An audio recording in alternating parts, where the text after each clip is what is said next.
샬롬 할렐루야. 요한복음 3장 5절에서 7절입니다. 예수께서 대답하시되 진실로 진실로 네게 이르노니 사람이 물과 성령으로 나지 아니하면 하나님의 나라에 들어갈 수 없느니라. 육으로 난 것은 육이요 영으로 난 것은 영이니 내가 네게 거듭나야 하겠다 하는 말을 놀랍게 여기지 말라. 아멘. 2차 영혼육 13번째 사람의 마음과 마음의 크기입니다. 사람들은 마음이라는 말을 많이 쓰는데 정작 마음이 무엇입니까? 라고 물어보면 정확하게 대답할 수 있는 사람은 없다시피 합니다. 영과 영혼을 구별하지 못할 뿐 아니라 마음에 대해서도 비슷한 의미로 생각하는 것이지요. 영혼육의 말씀을 잘 양식 삼으면 사람의 마음은 물론 영이신 아버지 하나님의 마음도 더 깊이 이해할 수가 있고 구원의 섭리도 더 밝히 깨달을 수가 있으며 더 신속하게 성결되는 길을 찾을 수가 있습니다. 아담의 마음을 살펴보면 아담이 처음 창조되었을 때 마음은 곧 영이었습니다. 하나님께서 생기를 불어 넣으심으로 아담에게는 생명의 씨가 있는 영 자체가 만들어졌고 그 안에 영의 지식 곧 진리의 지식들이 채워졌지요.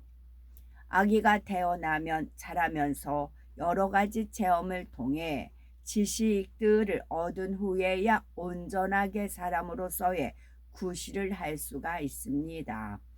이와 마찬가지로 아담도 하나님과 자신 그리고 하나님께서 창조하신 만물에 대해서 배우며 선과 진리, 빛과 같은 영의 지식을 습득함으로써 영으로서의 구실을 온전히 할 수 있게 되었지요.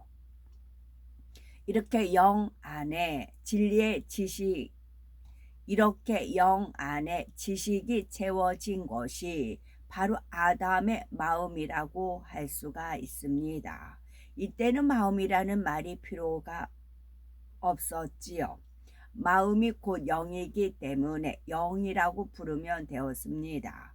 그런데 아담이 범죄한 후에는 더 이상 영이라고 부를 수 없게 되었지요. 아담의 영이 죽은 상태가 되었기 때문에 곧 진리의 지식들을 하나하나 잃어버리고 비진리의 지식들이 채워졌기 때문에 이때부터는 더 이상 영이 아닌 마음이라고 부르는 것입니다. 마음의 크기를 살펴보면은 사람들은 종종 마음의 크기에 따라서 대인 또는 소인이라 표현하기도 하는데 실제로 사람마다 마음의 크기가 다릅니다. 그리고 영이신 하나님의 마음은 그 크기가 무한하시지요. 하나님의 마음은 원래 빛과 소리로 온 우주에 가득하게 펼쳐져 있었고 또한 그 마음 안에 모든 우주가 품어져 있었습니다. 그 우주 안에 하나님께서 영의 세계도 만드셨고 육의 세상도 만드셨으며 지구와 천지 만물을 창조하고 다스리십니다. 무궁무진한 지식, 지혜, 권능, 사랑 이 모든 것들이 다 하나님의 마음 안에 담겨 있는 것입니다. 그러면 사람의 마음은 그 크기가 어떠할까요? 원래 아담의 마음은 하나님의 영을 닮아서 무한하게 커질 수 있었습니다. 물론 피조물이 창조주 하나님의 마음과 똑같을 수는 없지만 하나님께서 그에게 영의 지식을 담아주시는 만큼 한없이 넓어질 수가 있는 것이지요. 그런데 사람의 영이 죽은 후에는 혼적인 것이 영을 감싸 버림으로 마음의 크기에 제한이 생겼습니다. 영으로 무엇을 깨닫거나 느끼는 것이 아니라 혼적인 작용을 통해서 마음이 움직이게 되었기 때문입니다. 사람이 살아가면서 혼을 통해 어떤 지식을 얼마나 담고 또 어떻게 활용하는가에 따라 마음의 크기가 한정될 수밖에 없는 것입니다. 자기 생각과 지식, 틀로 생명의 씨를 감싸므로 혼적인 한계 속에 살아가는 것이지요. 이처럼 혼적인 한계를 가진 사람들 중에도 어떤 사람은 눈앞의 것만을 생각하기보다는 먼 훗날까지 바라볼 줄 알고 적은 유익에 연연하기보다는 더 큰 것을 생각합니다. 또 쉽게 감정이 요동하기보다는 인내하고 자비를 베풀 줄 아는 사람도 있지요. 이런 사람은 비교적 마음이 크다 인정을 받으며 많은 사람이 그 안에 깃들입니다. 그런데 영이 죽은 사람은 비교적 마음이 크다 해도 혼적인 한계를 넘지 못합니다. 예를 들어서 삼국지에 나오는 유비는 사랑과 덕이 있어서 많은 사람이 그 마음 안에 깃들였으며 그 중에는 유비보다 지혜와 용맹이 뛰어난 사람도 많았지요. 그러나 그는 의형제를 맺은 관우가 죽임 당하자 당장 원수를 갚으려고 서두르다가 멸망을 자초하고 말았습니다. 바로 이것이 육의 사람의 한계입니다. 이와 달리 영으로 마음이 큰 사람은 사랑과 덕이 있을 뿐 아니라 그 사랑이 영적인 사랑이며 지혜와 명철, 인내와 절제 등도 함께 임하는 것입니다. 성령으로 영을 나아가는 만큼 커지는 마음입니다. 우리가 예수 그리스도를 영접하여 성령으로 영을 나아가는 만큼 영적으로 큰 마음을 가질 수 있습니다. 마음에 있는 비진리의 지식을 버리고 진리의 지식 곧 영의 지식을 채워 영으로 변화되는 만큼 마음이 무한하게 넓어질 수가 있지요. 맨 처음 창조되었던 아담의 마음은 천하 만물을 지배하고 정복하고 다스릴 뿐 아니라 모든 육축과 공중의 새와 들짐승의 이름을 지을 수 있는 지혜와 지식이 있었지요. 오랜 세월 에덴 동산에 살면서 수많은 후손들도 그 마음 안에 품어져 있었고 영의 존재인 그룹들을 거느리고 있었으며 그가 에덴을 지킬 때에는 원수마귀 사단이 감히 넘보지 못할 권세도 가지고 있었습니다.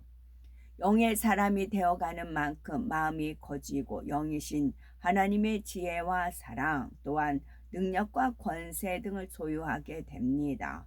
단지 눈에 보이는 육의 세계만이 아니라 신령한 영의 세계까지도 그 마음에 품어지기 때문에 육의 사람으로서는 알 수 없는 것을 알 수 있으며 육의 사람으로서는 할 수 없는 것을 하게 됩니다.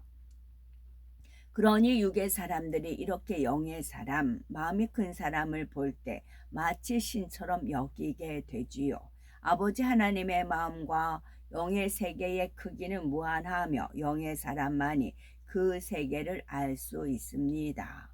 영의 세계에 속한 사람의 마음 또한 영의 사람만이 느끼며 알 수가 있지요. 육에 있는 사람들은 영의 사람의 마음을 알 수 없게 많은 판단이 나옵니다. 예를 들어서 하나님께서 믿음의 조상 아브라함에게 독자 이삭을 제물로 바치라 하셨을 때 혹자는 아브라함은 이 말씀에 순종하기가 너무나 힘들었을 것이다. 이삭을 번제로 드리기 위해 산에 오르면서도 몇 번이고 되돌아오고 싶었을 것이다 라고 생각합니다. 그러나 하나님의 권능과 선하심을 전적으로 신뢰한 아브라함은 한치의 망설임 없이 이삭을 드릴 수 있었지요. 육에 있는 사람들은 아브라함과 같은 높은 차원의 믿음과 순종에 대해서 이해할 수가 없으며 자기적인 기준에 맞춰 생각하기 때문에 오해를 하는 것입니다. 또 열왕기상 19장 4절을 보면 엘리야 선지자가 하나님 앞에 탄식하는 장면이 나옵니다. 이에 대해 어떤 사람은 너무 힘든 고난을 당하게 되면 하나님을 원망하면서 차라리 죽고 싶다 하는 것처럼 엘리야도 그런 원망의 기도를 했다고 오해합니다. 그러나 엘리야는 이스라엘 백성 앞에서 자기 생명을 걸고 하나님의 역사를 나타내 주었는데도 오히려 더 악을 바라는 사람들을 볼 때 너무나 심령이 상해서 이런 애통의 기도가 나왔던 것입니다. 영의 마음을 가진 사람들에 대해서는 자신이 영의 마음을 이룬 만큼 성령의 음성을 듣는 만큼 깨달을 수 있습니다. 우리가 주의 마음을 가지고 영의 마음을 가지면 영의 사람에 대해서뿐만 아니라 육의 사람에 대해서도 어떤 오해나 판단 정죄가 나오지 않습니다. 혼적으로 판단하는 것이 아니라 마음으로 분별할 수 있기 때문이지요. 그러나 비진리에 속한 제한된 육의 마음을 가진 사람은 자기 생각의 한계 속에서 판단하며 자신의 높은 마음 이상의 것을 헤아리기가 어렵습니다. 예를 들어 어떤 사람이 자신을 만날 때마다 얼굴을 굳히고 눈을 피하면서 급히 지나간다면 어떻게 생각하시겠습니까? 자신에게 감정과 미움, 혈기 등 육이 있는 만큼 상대를 판단하게 됩니다. 나한테 감정이 있나 보다 하면서 자신도 상대에게 좋지 않은 감정을 품게 되지요. 그런데 영의 마음을 가진 사람은 그런 판단이 전혀 나오지 않습니다. 나를 싫어해서 그런 것이 아니라 수줍음이 많아서 어색해하는 것일 수도 있으며 그 밖에 여러 가지 이유가 있을 수 있는 것이지요. 그리고 필요하다면 성령께서 역사하심으로 마음에서 정확한 사실을 깨닫게 해주시고 화평을 이룰 수 있도록 역사해 주십니다. 이렇게 영의 마음을 이룬 사람에게는 수많은 사람들이 깃들입니다. 교회 안에서도 주의 종이 얼마나 영의 마음, 큰 마음을 가졌느냐에 따라 그 마음 안에 수많은 영혼들이 깃들이게 되지요. 찌르고 부딪혀오는 양떼, 육적인 양떼라 해도 다 이해하고 참아주고 넉넉히 품어주니 자연히 부응하게 되는 것입니다. 사업터 일터에서도 우리가 영으로 이루어 마음을 넓히는 만큼 더 많은 사람들의 마음을 살 수 있고 지혜도 능력도 커집니다. 더구나 성령의 음성을 듣고 인도를 받으니 무엇을 하든지 좋은 열매를 거둘 수가 있지요. 우리가 온전히 영의 마음으로 이루기 위해서는 마음의 구성, 성분을 알아야 합니다. 우리 마음에는 선을 쫓기 원하는 명백한 진리의 마음과 명백하고 악한 비진리의 마음도 있습니다. 물론 사람마다 이 진리와 비진리의 비중이 다르지요. 그런데 이 두 가지 마음과 또 다른 하나의 마음이 있는데 그것이 바로 본성이라는 것입니다. 본성 속에는 진리와 비진리가 섞여 있는데 이 본성 속에 있는 비진리를 스스로 발견하지 못하여 영으로 들어가지 못하는 경우가 있습니다. 그렇다면 본성이라는 것은 과연 어떻게 만들어졌으며 어떻게 본성 속의 비진리를 발견하여 버릴 수가 있을까요? 어떤 사람들은 교회에 다니면 사람이 좁아지거나 편벽해진다고 오해를 하며 술, 담배를 끊으니 사업을 하는데 어려움이 있다라고 말하기도 합니다. 하지만 영의 마음을 이루면 결코 좁아지는 것이 아니라 하나님 안에서 무궁무진하게 넓어지며 모든 것을 마음에 품은 대로 이룰 수가 있지요. 육의 사람들과 세상적인 교제를 하지 않고 서로 육적인 것을, 육의 것들을 주고받지 않는다 해도 하나님의 지혜를 가지고 그들을 이해하고 포용할 수 있으며 지배하고 다스릴 수도 있는 것입니다. 또한 영의 마음을 이루며 곧 주님과 아버지 하나님의 마음과 하나가 되니 무엇이나 구하는 대로 응답을 받습니다. 그 축복으로 인해 세상 사람들 앞에서도 하나님께 사랑받는 증거를 보일 수가 있지요.